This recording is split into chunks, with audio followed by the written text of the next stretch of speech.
जय हिंद दोस्तों, स्वागत है आपको आपका अपना YouTube channel the platform of math में। तो आज हम पढ़ेंगे तृतीय अनुपात, मध्य अनुपात, उसके बाद मिश्र अनुपात, चतुर्थ अनुपात, वर्गानुपात, घना अनुपात और विलोमानुपात पढ़ेंगे। तो इस तरह से देखिए, पढ़ने से पहले एक चीज जानते हैं, अपने हौसले को ये मत बताओ कि तुम्हारी परेशानी कितनी बड़ी है। अपनी परेशानी को यह बताओ कि तुम्हारा हौसला कितना बड़ा है। तो चलिए आज हम पहले प्रश्न को देखते हैं। पहला प्रश्न है, पहले देखते हैं तृतीय अनुपात होता क्या है। तो तृतीय अनुपात बराबर होता है, जैसे जब भी यह प्रश्न है कुछ दिया हुआ हो और उसका बोले तृतीय अनुपात ज्ञात करे, तो देखिए तृतीय अनुपात, तो तृतीय अनुपात बराबर होता है b² a। तो देखिए क्वेश्चन नंबर 1 बोलता है, इस सूत्र पर आप आराम से तृतीय अनुपात का मान निकाल सकते हैं। तो प्रथम प्रश्न को देखते हैं। प्रथम प्रश्न बोल रहा है 4 और 12 का तृतीय अनुपात ज्ञात करें। 4 और 12 का तृतीय अनुपात ज्ञात करें। तो देखिए 4 और 12 बोला, तो 4 और 12, तो b बराबर कितना है 12, तो 12 गुने 12 बटा a का मान कितना है तो 4। तो देखिए 4 तिया 12, तो 12 तिया 36। यानी प्रथम प्रश्न का आंसर जो होगा, माने 12 और 4 का तृतीय अनुपात, यानी 4 और 12 का तृतीय अनुपात जो होगा वह 36 होगा। क्वेश्चन नंबर दूसरा को देखते हैं। क्वेश्चन नंबर दूसरा देखते हैं। क्वेश्चन नंबर 2 बोल रहा है x² - y² तथा x - y का तृतीय अनुपात क्या होगा। तो देखिए x² - y² तथा x - y, तो सबसे पहले b² a होता है। तो अगिलका को b मानते हैं और पहलुका को a मानते हैं। तो b², तो देखिए a बराबर कितना हो गया x² - y² और b बराबर कितना है x - y। तो सूत्र यही होता है b²a। तो b²a, तो देखिए तृतीय अनुपात पूछा तो b², तो x - y के होल स्क्वायर और बटा a, यानी x² - y²।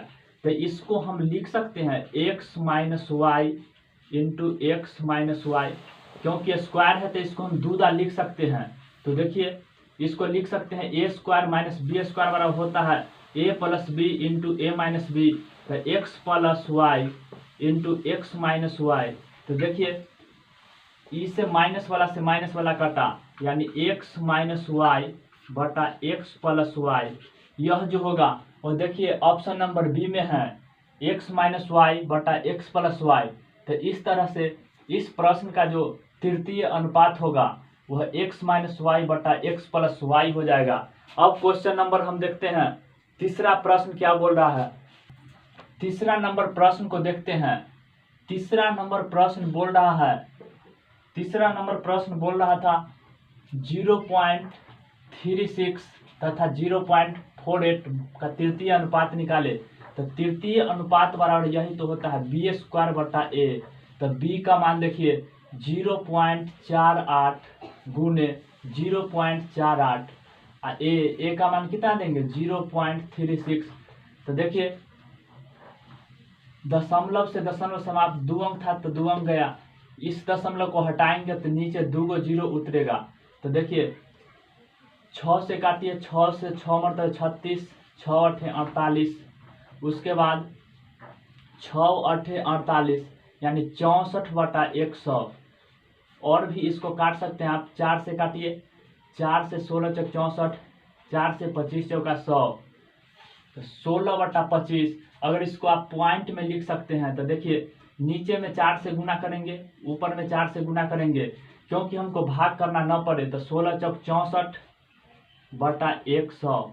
तो देखिए 2 गो है 0, तो 2 अंक के बाद दशमलव देंगे, तो 4, 6, 1, 2, तो 2 अंक के बाद, यानी 0.4 6 4 इसका परम सत्य आंसर होगा।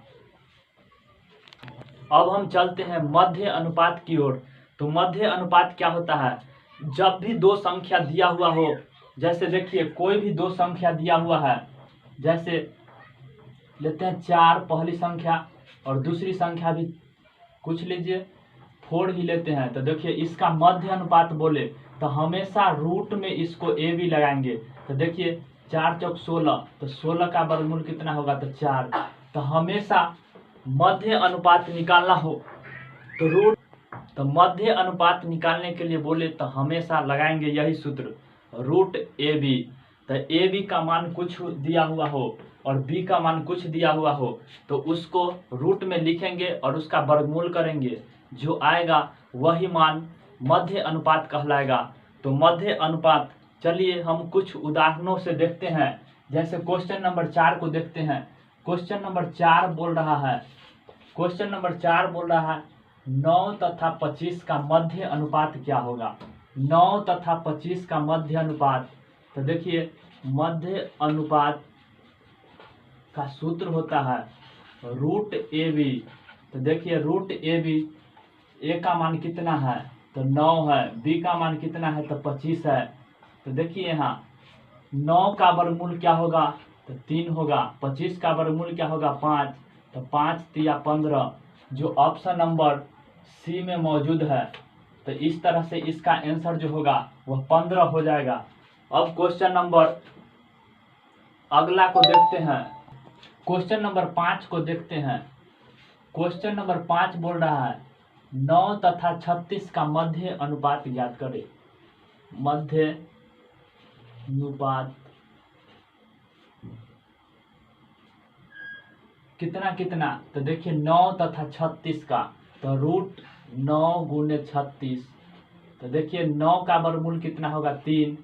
36 का वर्गमूल क्या होगा? तो 6। और 6 में 3 से गुना करेंगे 18, जो ऑप्शन नंबर ए में है। तो इस तरह से मध्य अनुपात निकालने के लिए बोले तो हमेशा यही सूत्र लगाएंगे, रूट ए बी। तो देखिए अगले प्रश्न को देखते हैं, क्वेश्चन नंबर 7 को। क्वेश्चन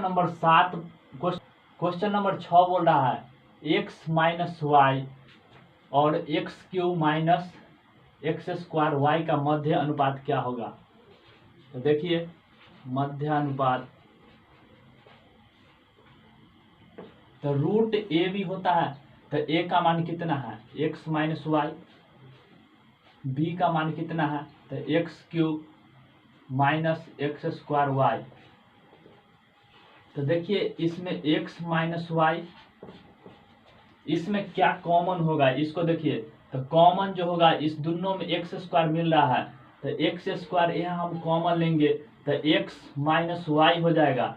अब देखिए इसको यहाँ से निकल सकता है, 2 गो है तो 2 गो के बजाय एगो निकलेगा, तो एक्स माइनस वाई। इसको देखिए 2 गो एक्स है तो एगो एक्स बाहर निकलेगा, जो ऑप्शन नंबर बी में मौजूद है। तो इस तरह से आंसर जो होगा x minus y into x, इसका आंसर हो जाएगा। क्वेश्चन नंबर 7 की ओर चलते हैं। क्वेश्चन नंबर 7 बोल रहा है x तथा y का मध्य अनुपात ज्ञात करें। तो मध्य अनुपात बराबर यही तो होता है रूट ए बी। तो a का मान कितना है? x, b का मान कितना है? तो y। तो देखिए अगर आप इस सूत्र को याद रखते हैं तो आसानी से मध्य अनुपात निकाल सकते हैं। मध्य अनुपात का एक ही सूत्र होता है रूट ए बी। तो देखिए हमेशा ऐसे निकाल सकते हैं। अब आप क्वेश्चन को देखकर आंसर टिक कर सकते हैं। तो यही था x तथा y का मध्य अनुपात, तो रूट ए बी, तो x और y। अब क्वेश्चन नंबर 8 को देखते हैं। क्वेश्चन नंबर 8 को देखते हैं 0.02 तथा 0.32 का मध्य अनुपात क्या होगा? तो देखिए मध्य अनुपात कितना का बोल रहा है? तो देखिए मध्य अनुपात बोल रहा है 0.02 गुने 0.32। इसको हटाएंगे तो 100 होगा, इसको हटाएंगे तो 100 होगा। आप जानते हैं 32 दूना 64 और 100 कै गो जीरो है? 4 गो, 1 2 3 4। तो देखिए 64 का वर्गमूल जो होगा वह 8 होगा और 4 गो 0 है तो 2 गो बाहर आएगा तो 1 2 तो 2 अंक के बाद देखिए इसका आंसर 0.08 होगा जो ऑप्शन नंबर ए में मौजूद है। तो 0.08 इसका परम सत्य आंसर होगा। अब क्वेश्चन नंबर 9 की ओर चलते हैं। क्वेश्चन नंबर 9 बोल रहा है 16 तथा 9 का मध्य अनुपात ज्ञात करें। तो देखिए मध्य अनुपात 16 तथा 9, तो देखिए 16 और 9 तो 16 44 से 144 जिसका वर्गमूल क्या होता है तो 12, तो इसका आंसर 12 हो जाएगा। तो देखिए इस तरह से आप मध्य अनुपात आसानी से निकाल सकते हैं। अब अगले प्रश्न को देखते हैं। क्वेश्चन नंबर 10 को बोल रहा है 6 + 3√3 तथा 8 - 4√3 का मध्य अनुपात क्या होगा। तो मध्य अनुपात तो यही होता है √AB। तो देखिए ए का मान कितना है तो 6 + 3√3, 6 + 3√3 और बी का मान कितना है तो बी का मान जो है वह 8 - 4√3 है। तो देखिए किसी भी बड़े प्रश्न को आप आसानी से हल कर सकते हैं, चाहे वह रूट लगा हुआ हो चाहे कोई भी प्रश्न हो। तो देखिए 8 × 6 = 48, तो 8 × 6 = 48, उसका देखिए 6 चौक, तो देखिए 8 × 6 = 48, उसके बाद इससे इसमें गुना करेंगे 4 × 12 = 36, तो 36, उसके बाद देखिए 48 में से 36 को घटाएंगे, 8 में से 6 गया तो 2, 4 में से 3 गया तो 1, 12 का वर्गमूल निकालेंगे तो 2 दूना 4 तिया 12 यानी इतना हो जाएगा। इसको ऐसे भी आप निकाल सकते हैं 2 × 6 = 12, 2 तिया 6, तो 2 बाहर निकलेगा तो 2 बाहर, रूट भीतर, तो देखिए इसका इतना आंसर हो जाएगा। अब हम चलते हैं अगले टाइप के प्रश्न के क्वेश्चन नंबर अगले देखते हैं। इस टाइप के प्रश्न भी आते हैं मध्य अनुपात और तृतीय अनुपात का मान बताए। तो देखिए क्वेश्चन नंबर 11 बोल रहा है 12 और 30 का तृतीय अनुपात, 12 और 30 का तृतीय अनुपात। तो तृतीय अनुपात अभी हम पढ़े हैं, तृतीय अनुपात बराबर होता है b² / a। तो b का मान कितना है तो देखिए 30 × 30 / 12, तो 6 दूना 12, 6 × 5 = 30, 2 से 15 दूना 30, तो 15 × 5 = 75। उसके बाद आप बोल रहा है 9 तथा 25 का मध्य अनुपात ज्ञात करें। तो मध्य अनुपात 9 तथा 25 का, 9 और 25 का, तो √AB होता है। तो देखिए 9 का वर्गमूल 3 और 25 का वर्गमूल 5, तो 5 तिया 15। लेकिन पूछ रहा है दोनों का अनुपात क्या होगा। तो तृतीय अनुपात कितना है 75 है, उसके बाद मध्य अनुपात कितना है तो 15 है। तो देखिए 15 × 5 = 75, तो 1:5 इसका आंसर हो जाएगा जो ऑप्शन नंबर बी में स्थित है। अगले प्रश्न को देखेंगे। अब पढ़ेंगे चतुर्थ अनुपात क्या होता है। चतुर्थ अनुपात का मतलब होता है, जैसे देखिए ए दिया हुआ है, बी दिया हुआ है, सी का मान दिया हुआ है और आपसे डी अगर पूछे तो देखिए कैसे निकलेगा। कोई भी, जैसे देखिए यहाँ एक्स अगर मान लेते हैं एक्स, तो यह जो हो जाएगा a/b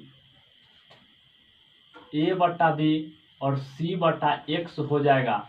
तो इस तरह से आप चतुर्थ अनुपात निकाल सकते हैं। तो देखिए चतुर्थ अनुपात बनाने के लिए हमेशा एक ही नियम याद रखें, a/b और अगला बटा पिछला का अनुपात लिखेंगे। तो देखिए प्रश्न के अनुसार हम चलते हैं। प्रश्न क्या बोल रहा है, 13 नंबर प्रश्न बोल रहा है 2 12 3 का चतुर्थ अनुपात क्या होगा। 2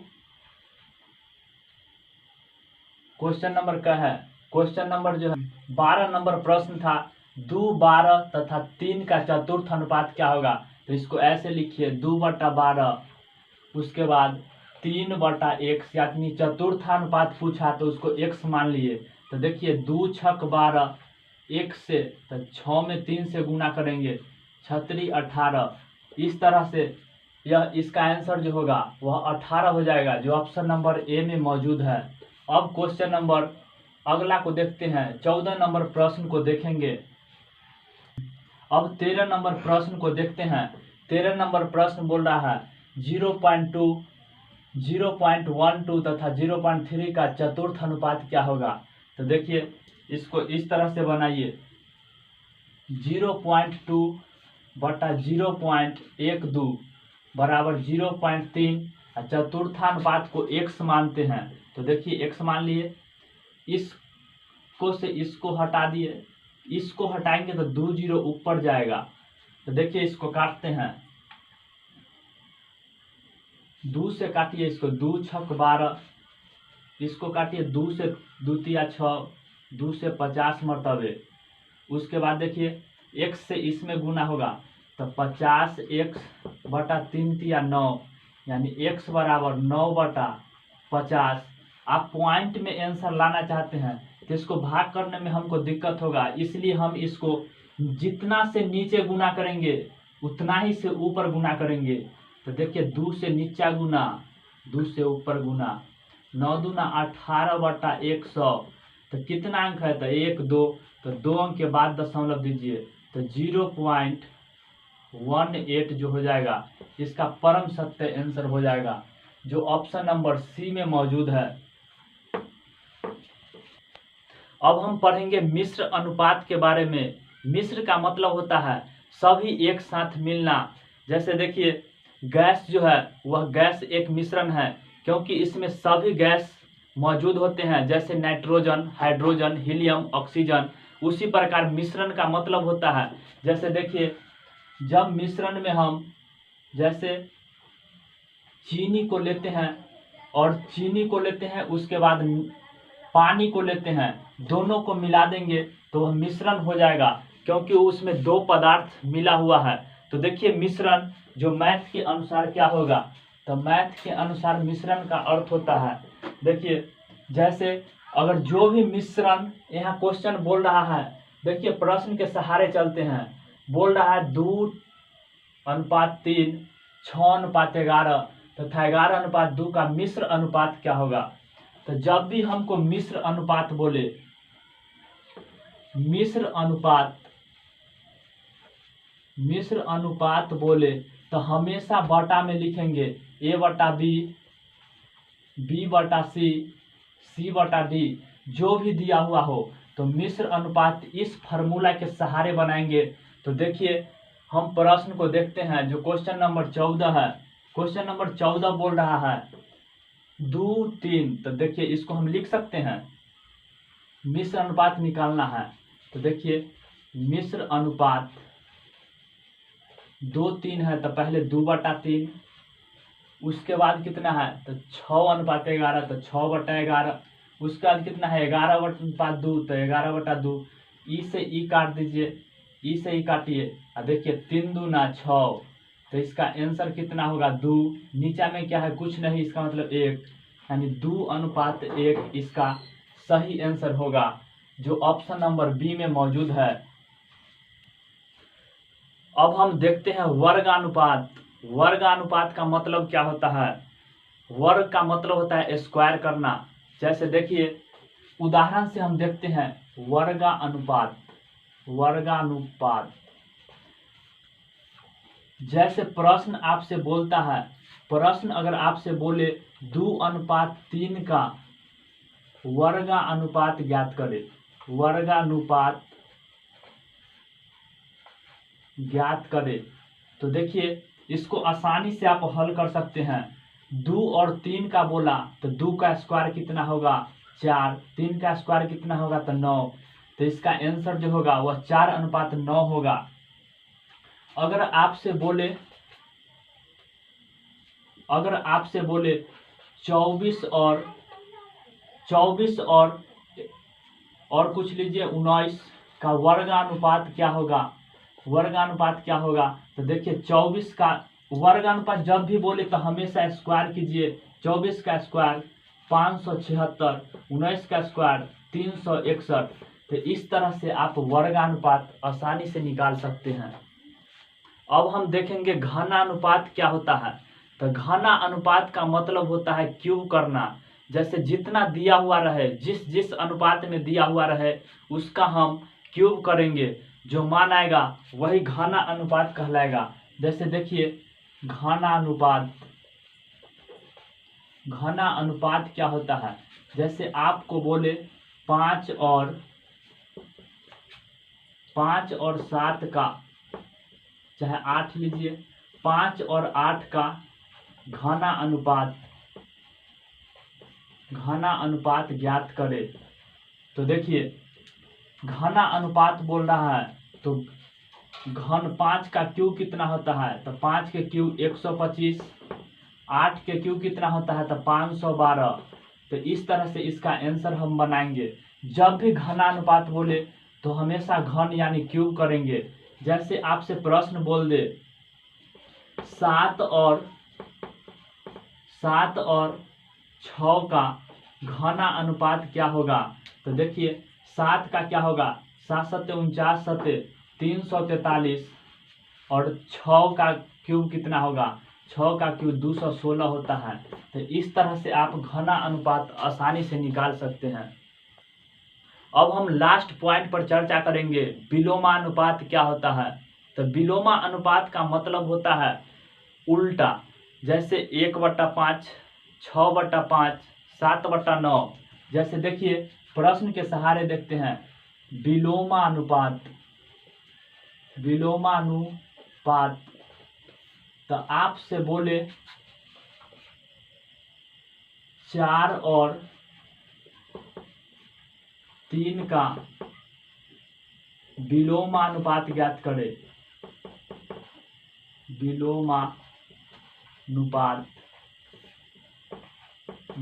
करे। तो देखिए विलोमानुपात का एक ही अर्थ होता है इसको उल्टा लिखना, यानी 1/4 और 1/3 लिखना। इसको हम इस प्रकार भी लिख सकते हैं, इसको ऐसे भी आप लिख सकते हैं। जैसे दोनों का एलसीएम लीजिए 12, तो देखिए 12, 4 तिया 12, 3 चौक 12, यानी कितना हो जाएगा 12, यानी 3:4 जो हो जाएगा इसका विलोमानुपात हुआ। इसको आसानी से इतना पर भी छोड़ सकते हैं, ऑप्शन जिस टाइप के रहे उतना लिखेंगे। जैसे एक और उदाहरण लेते हैं, जैसे 6 और 7 का विलोमा अनुपात ज्ञात करें। तो देखिए 6 और 7 का विलोमा अनुपात बोले तो एक लाइन में आप लिख सकते हैं 7:6। अगर ऐसे नहीं लिखिए तो ऐसे भी लिख सकते हैं 1/6 अनुपात 1/7। तो देखिए इसको लेंगे 7 छक 42, 6 सत्ते 42, 7 छक 42, यानी कितना आया 7:6 आ जाएगा। यानी जब भी विलोमानुपात बोले तो उल्टा करके लिखेंगे। तो इस तरह से अगर आप इस YouTube चैनल पे नए हैं तो सब्सक्राइब करना